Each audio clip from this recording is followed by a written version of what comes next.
la mort de sa femme bien-aimée. Elle maltraite les enfants de sa sœur, en les faisant faire des travaux forcés et en les privant de nourriture.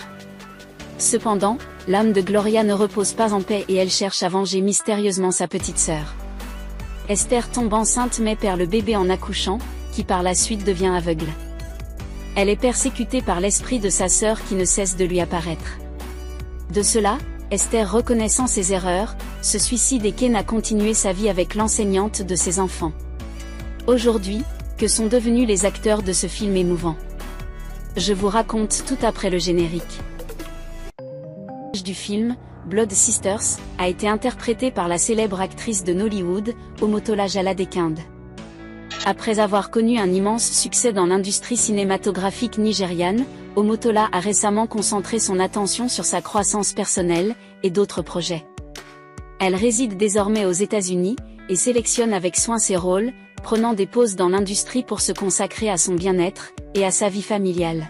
Malgré son absence des productions régulières de Nollywood, elle reste influente en se diversifiant dans la musique, l'activisme et même en lançant sa propre émission de télé-réalité. Omotola a exprimé son besoin de prendre du recul après avoir commencé sa carrière à l'âge de 15 ans. Elle continue d'interagir avec ses fans via ses plateformes de réseaux sociaux et est impliquée dans plusieurs actions humanitaires, y compris son travail avec le Programme alimentaire mondial des Nations Unies. Esther, le personnage du film Blood Sisters, a été interprété par la célèbre actrice de Nollywood Geneviève Nagy.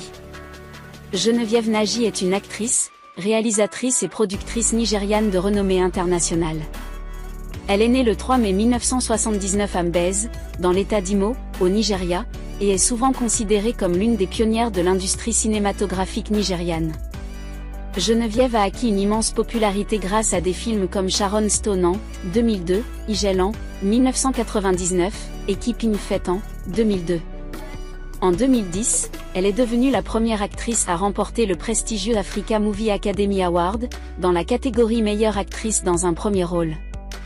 Elle est également considérée comme une ambassadrice culturelle du Nigeria, avec de nombreux contrats publicitaires de marques internationales telles que Luxe et MUD Cosmétiques.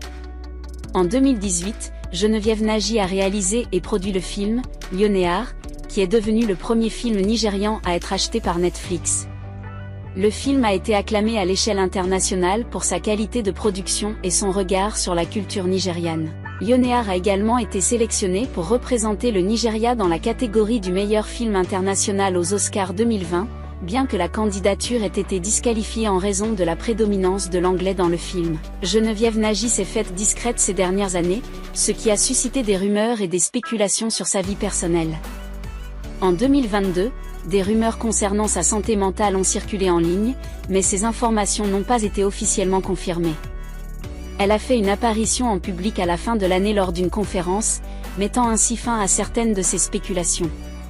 Bien qu'elle soit moins présente dans les médias, elle reste une figure influente dans l'industrie du cinéma africain et conserve son statut de légende vivante de Nollywood.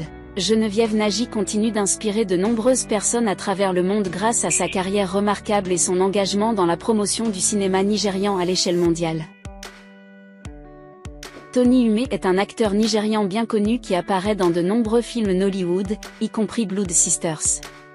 Dans ce film, il joue un rôle majeur en tant que prétendant qui se retrouve au milieu du conflit entre les deux sœurs. Il est surtout connu pour ses rôles dans des films dramatiques et romantiques au début des années 2000. Tony Ume a commencé sa carrière d'acteur dans les années